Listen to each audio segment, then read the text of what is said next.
السلام علیکم پیارے بچوں، کیا حال ہے آپ سب کے؟ میں امید کرتی ہوں کہ آپ سب بالکل ٹھیک ہوں گے۔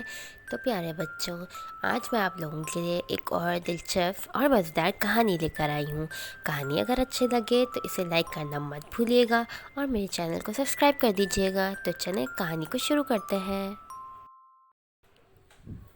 ایک دفعہ کا ذکر ہے، ایک گھنے جنگل میں ایک سیب کا درخت رہتا تھا۔ وہ بہت دکھی اور اداس رہتا تھا۔ ایک دن اسے جھاڑیوں سے کسی کے آنے کی آہٹ محسوس ہوئی۔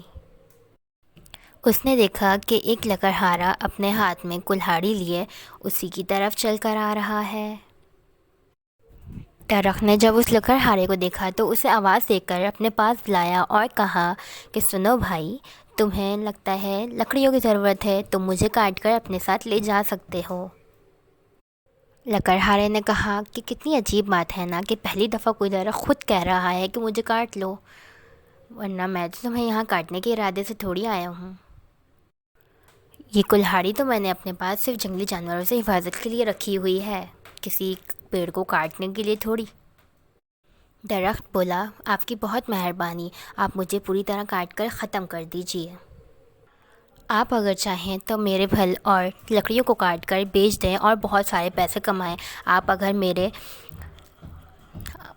میرے وجود کو جڑ سے ہٹا دیں گے تو میں بہت آپ کا شکر گزار رہوں گا۔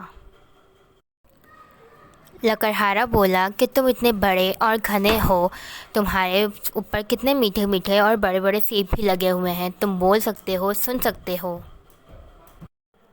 اتنی خصوصیات ہونے کے باوجود بھی تم اپنے آپ کو مٹانا چاہتے ہو، بھلا ایسا کیوں چاہتے ہو تم؟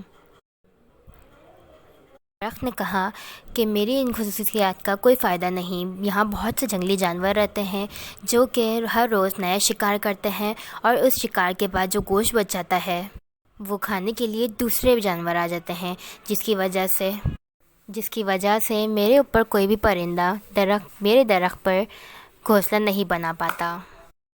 ہر دن آنکھوں سے مجھے حسرت کے علاوہ کچھ بھی دیکھنے کو نہیں ملتا، اور نہ ہی میں کسی پرندے کو بچانے میں اس کی مدد کر پاتا ہوں، اس لیے آپ مجھے کاٹ دیجیے۔ لکڑہارا بولتا ہے، اچھا اگر تمہاری یہی خواہش ہے تو میں تمہیں کاٹ دیتا ہوں۔ لکڑہارا درخت پہ لگے پھل اور لکڑیوں کی لالچ میں اس پورے درخت کو کاٹ کر رکھ دیتا ہے۔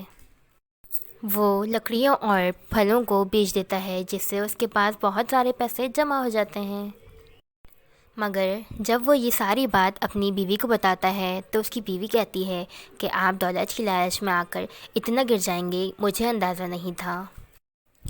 آپ نے اس درخت کی مدد کرنے کے بجائے اسے کاٹ دیا۔ میں اس دولت کو ہاتھ بھی نہیں لگاؤں گی، یہ غلط کر کے، گناہ کر کے کمائی ہوئی دولت ہے۔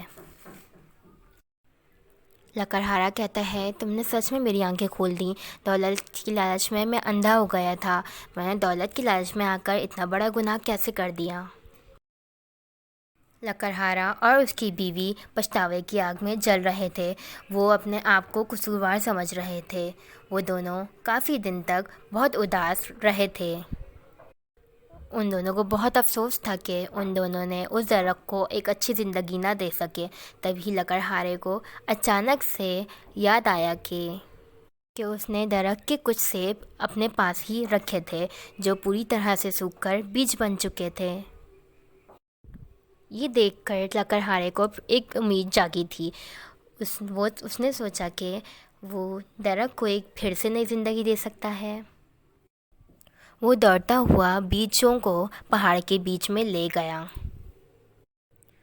اس کے بعد اس نے بیج کو پہاڑ کے اندر مٹی میں دبا دیا اور ہر روز اس بیج کو پانی دینے لگا۔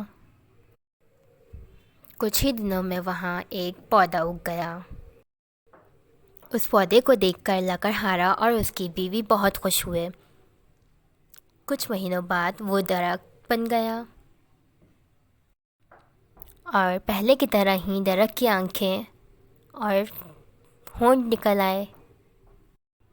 اپنے آپ کو پھر سے زندہ دیکھ کر درخت لکڑہارے سے کہنے لگا، آپ نے مجھے پھر سے زندہ کر دیا، اب پھر سے مجھے وہ سب اپنی آنکھوں سے دیکھنا پڑے گا، بیچاروں کی طرح۔